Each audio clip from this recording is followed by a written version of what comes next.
This is Pascal Hügli. Where is Pascal? He's there? Oh, there he is. There's my man. And we have got Bitcoin number go up. Religion or secular messiahs? This is going to be about the Bitcoin cult? Not particularly, but Not particularly? we'll see. All right. Yeah, great. All right. Let's hear it. Sure. Great, guys. Cool to see you here, and some of you also sticking around at this time. So especially for something I just heard the last talk, which was probably a little bit more practical. Now we're going to get a little more, I would say, philosophical, historical, and maybe even theological. So here you see this crazy title, Humanity's Monetary Fall from Grace and Bitcoin as our Secular Messiah. So what's this got to do with Bitcoin after all? And I think what I'm trying to tell you now in the next 30 minutes is like why we need Bitcoin. And obviously most of you probably already know this because you have heard it.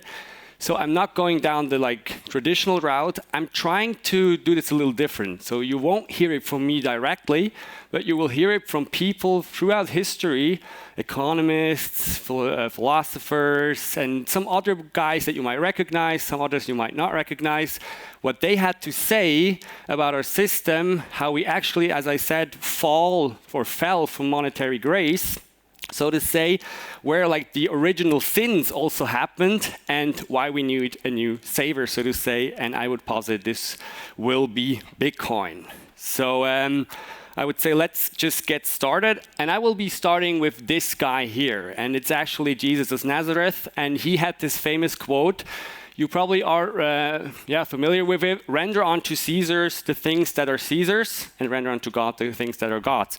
And I think what is encapsulated in this quote is really that governments and sovereigns, they have always commingled with money. You know, there has always been an intertwining between money and the state or sovereigns. And especially among Bitcoiners, we don't really like to hear this.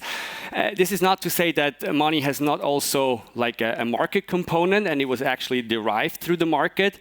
But as we can see, money was always quite tightly tied to sovereigns, because it was also their extended arm of sovereigns. And I think this is really encapsulated in this quote by Jesus.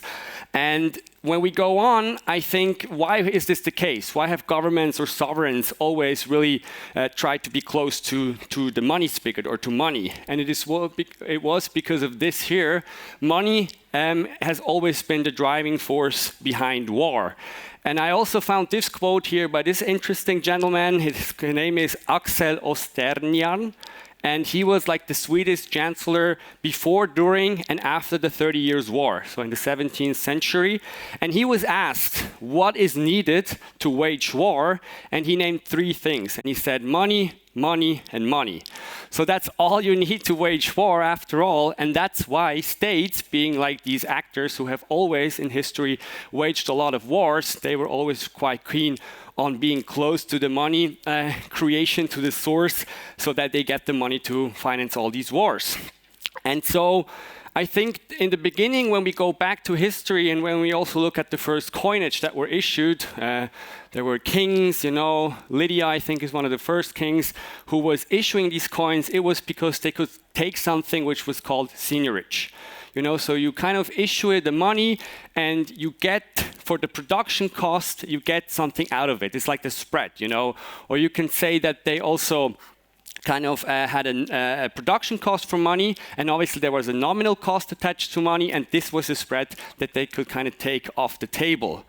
But the problem is, this could be fine, they're doing a service and they should be paid for this after all. But the big problem we saw in history was always this, that it's like a constant of humankind, that we have seen inflation, the great debasement of all the monetary units that have been out there. And so this guy, maybe some of you are also familiar with him, he's Henry VIII, and he was king in England. And he was so lavishly in his lifestyle and also in financing war that he was really also diluting the monetary base that they had, which was silver coins, gold coins, And he went down in history as being called the Sir Copper Nose. And why was this the case? Because he exchanged the metal within the coins, which was silver. So like it was all copper inside, and only outside you had like this silver, like crust, so to say. And that's why when then you had these coins and the nose, it stuck out a little bit. And when it was rubbed against like pockets or something else, the silver would come off and you would see the copper. And that's why people figured out that this guy was also cheating during this time, which made it as a title into history, the Great Debasement. So he's just like symbolic for many, many sovereigns that have always messed with our money supply. So people, obviously private people, yeah, they were not happy with this, and they already back then tried to look for solutions, kind of evade the money that was being used predominantly.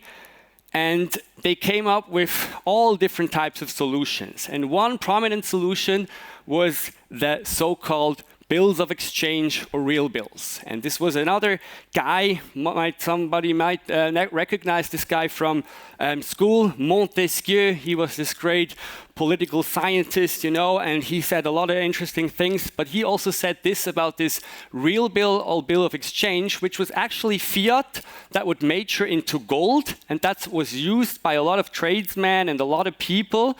They did so because it was a lot more convenient, because you don't have to move the gold around, but you move these pieces of papers instead. So that was a big reason why this was used, but it was also used to kind of circumvent the gold coins that were issued by the sovereigns. So if you read history books, this was actually one of the reasons as well.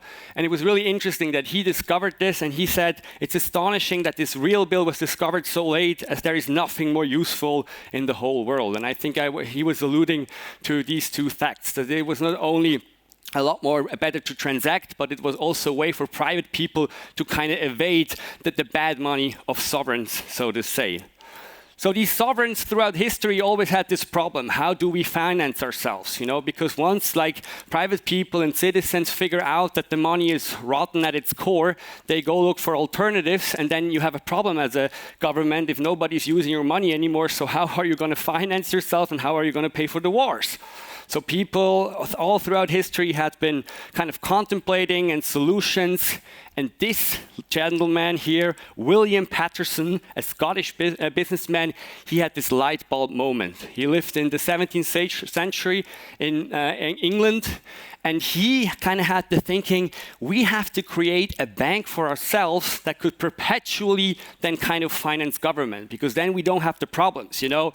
We don't maybe have to give out coins anymore, but we can still somehow finance, or the coins could just be like the side play, and we have something else to finance ourselves.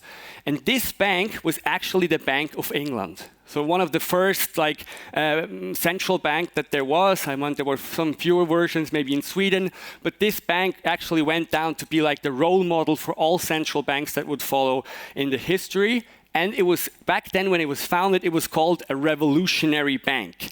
And this is really interesting. It's also a quote by this guy, or like more or less paraphrased. He was saying that it's so interesting if you look back.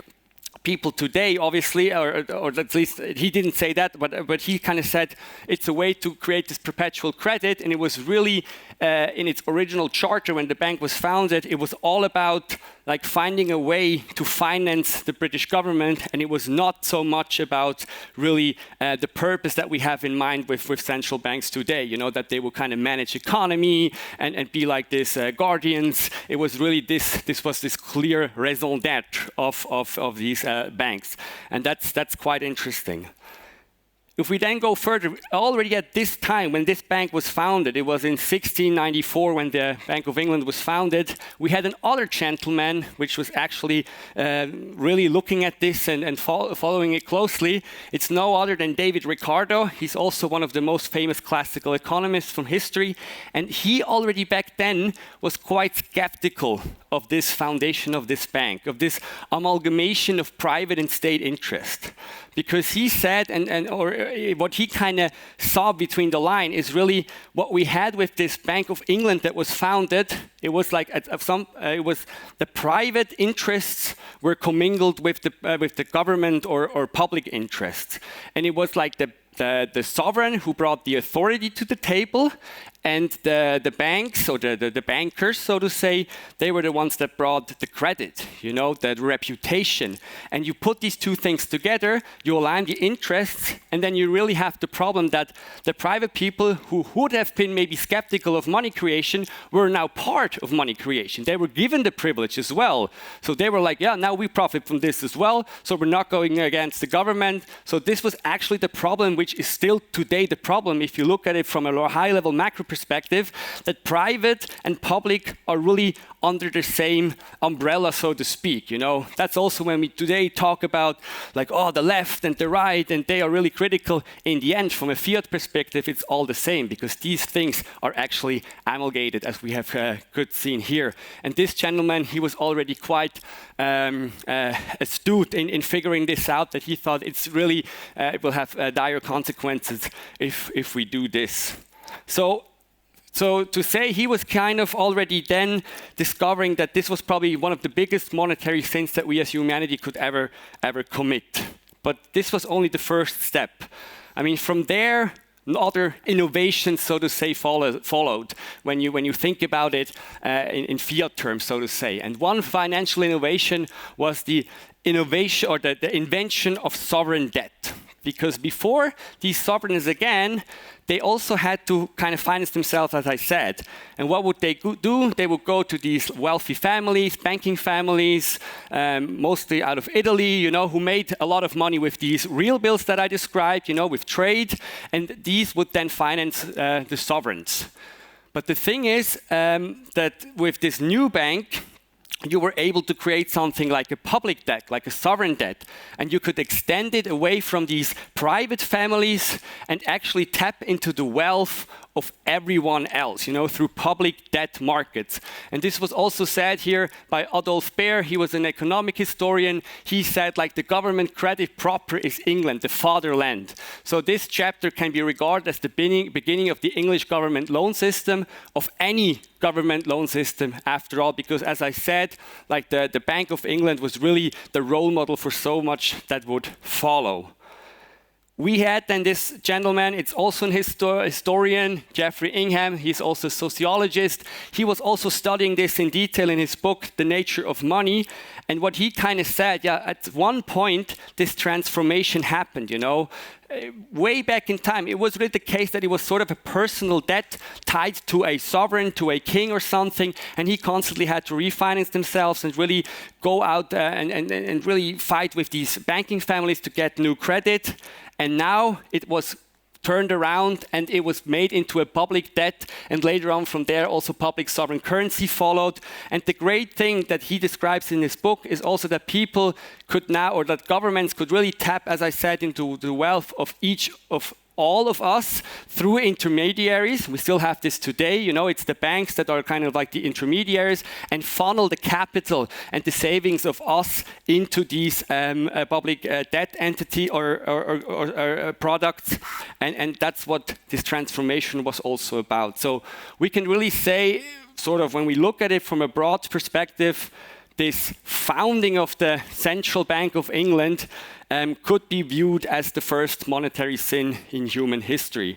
But there was a second one, because even though these instruments were created and they grew over decades and even centuries, there was one thing which stood still in the way of this, and this was gold. Because gold was linked, as we all know, it was linked to sovereign currencies. It was sometimes even linked to government debt directly, so that you kind of had to repay some of your debt in gold as well. And that's obviously a problem if you want to squeeze the most out of this, because gold, as we know, it's still scarce and you can't create it that easily from nothing. And that's why this was kind of the problem. And so the second thing which gradually developed was that, probably not in the sense that it was consciously done, but you had to kind of get rid of this gold as well, if we now look back in retrospect. And there were two tendencies again that kind of fostered this and made it easier. So the one thing for sure was technological, and that was neatly described by this gentleman, also an economist, William Stanley Jevons, and he figured out that when he was looking at the financial system of how it developed also, he said, we ever more saw this centralization of gold. And it just really happened because gold was so clunky and it was really hard to kind of move around that it ended up ever more at like centralized places. And people would only use these paper certificates instead to do the transactions. So this was kind of like the technological prerequisite that needed to happen, because only if gold is centralized at one place, then you can more easily get rid of it. Because if it's distributed in the hands of all the people, it's way harder to cut the gold standard or to cut the link between gold and the currencies. So this was like a technological development that happened, but there was also an intellectual development that happened. And this was really the world wars, the World War I and then also World War II, that kind of changed the intellectual climate of people. And another economist and sociologist, Melchior Pali, he found this when he studied this period extensively, that he kind of said, it's so interesting that before these world wars, he kind of said there was commonly this understanding that monetary policy and public policy was influenced, if not determined, by monetary constraints outright. And he was like, yeah, we had periods in time where people moved off gold quickly, already in the 18th century, even in the 17th century, even maybe back in gold times, but you always wanted to go back and tie your fiat currency again back to gold.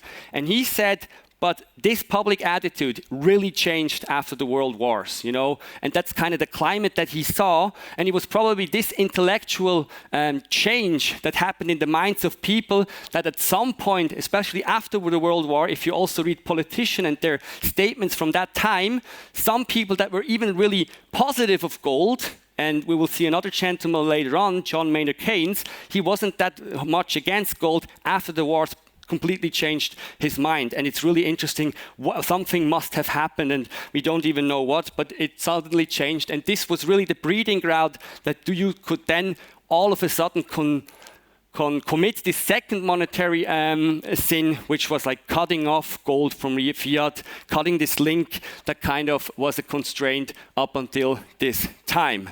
And we all know then later on, this gentleman, where most of the Bitcoiners are familiar with, he then actually officially ended the gold standard, the link where gold was still connected to fiat. And he had this amazing speech, so to say, and he said, I have directed the Secretary Connolly to suspend temporarily the convertibility of the dollar into gold. And even there we can still see he was kind of skeptical because he even believed maybe people, they still want to go back to gold. It's maybe too hard, so I'll do it a little clandestinely, so I say temporarily, but I think he wouldn't have needed to do this because, as I said, the intellectual mind, so to say, has already shifted. And that's when we plunged into this world of monetary relativism that we are in. And I think another gentleman who really described this well, even though he didn't talk about this, was this gentleman, Friedrich Nietzsche, a philosopher we all know. And he kind of proclaimed in a philosophical stance the death of God, that we ourselves, we killed God, And I try to link in this to this situation, the economic death of gold or God, because he described it so well in his paper, The Joyful Science, where he said, what have we done? What did we do? Did we not unchain this earth from its sun? Are we not continually falling and backwards, sideways, forwards, to all sides? And this, to me, really describes today's financial system, where we are kind of lost. We all have become speculator, and everything seems to be value, and one day and another day it can lose all its value. And so I think this is really attributable to this death of God that happened right here. And yes, it was also Nietzsche who spoke of the transvaluation of value. I would adopt it and say, we have today the transvaluation of assets. So as I said, we're living in monetary relativism, and everything is relative and not relational anymore, so to say. And this guy, a novelist from Russia, you might also familiar, he also summed it up when he said, when God, I put in gold, is dead, everything is permitted. And yeah, I think that's pretty much when you go here and today and look at the world, at the financial world as well, especially Bitcoiner would probably agree, because we have the problem that you can somehow take a banana, stick it to a wall, and then put on some tape on it, and all of a sudden it sells for hundreds of dollars. Or we have meme coins, we have GameStop, we have all these things where people are kind of quickly go into, and it creates these hype cycles, and it's really the transvaluation of assets that's happening here at heart. And yeah, this is the problem. I think some of you guys know this gentleman here as well, Nassim Taleb. He also summed up this state of this monetary sin, the second that was created. He said the less confidence you have in the reliability of the ruler, the more information you get about the ruler and the less you get about the table. And that's exactly the problem. Also with Bitcoin nowadays, when Bitcoin goes up in value, some people are asking themselves, well, is it now Bitcoin that is going up in value? Or is it fiat and the dollar that's going down in value? We don't really know. It's kind of hard to assess because we don't have this monetary ruler or monetary truth anymore.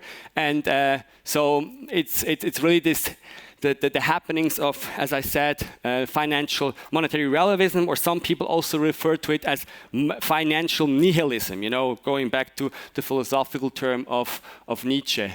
And I already mentioned this guy, John Maynard Keynes. He's not really associated with Bitcoin, or is sometimes seen as somebody who has kind of furthered this whole, I would say, financial nihilism environment that we find ourselves in. But he has this really great quote in his most famous book, The General Theory of Employment, Interest and Money, where he says, investment based on genuine long-term expectations are so difficult today that they are hardly feasible. And he then points to the fact that has become much more easier, and it's become like the trade that everyone has to do because of the circumstances. You have to go with the masses, and you have to figure out what the masses will buy, and then only buy that thing which the masses will buy. Even though it might not have any value, because you're anticipating everyone will be following this. And he kind of says this has really also changed, and it wasn't like this before, and it's really gotten ever worse. And I would really subscribe to this and say he was spot on. And maybe a last point that I want to make here, late stage fiat vibes that we're having today. And some people might be familiar with this guy. I'm now maybe a little bit too much bashing on him, but Brian Johnson, he's this longevity guy, he's really the one saying we will probably live forever, he won't ever die. That's really his thesis, and I think he truly believes this, and he's working on it, and it's surely interesting.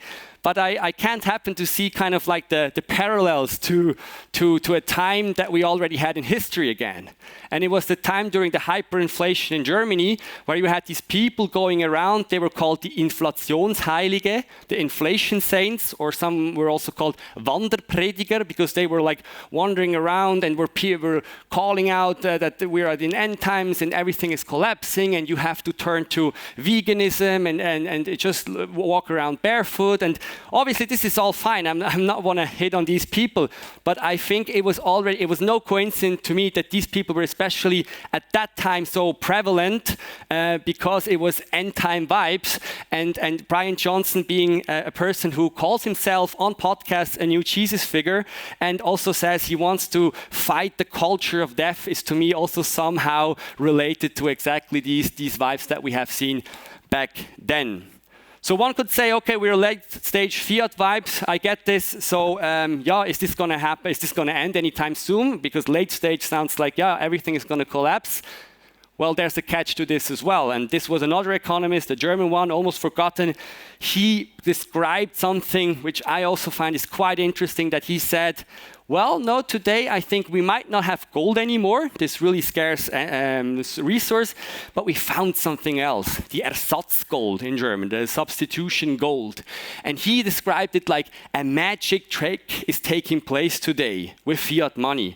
Debt is converted into money. A debt is like transferred into something magically, and it all becomes an asset.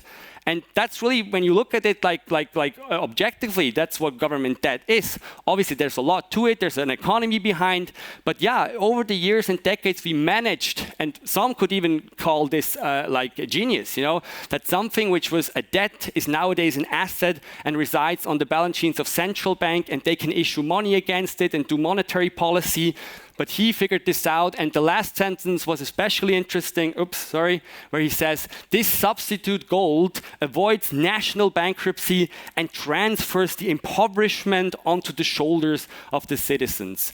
And I would argue this is exactly what we're seeing today. Our money is deflated, and it's like in real terms, obviously deflated quite hard, but in nominal terms, everything seems to be fine. And this is also why I believe this system can potentially be kept on going on for decades or even longer. So because we figured out this way, so to say, how to also maybe trick people in the end. And there's another economist, Italian gentleman, lived in the 19th century, I think, and he wrote a book on physical illusion. That's what he called the book.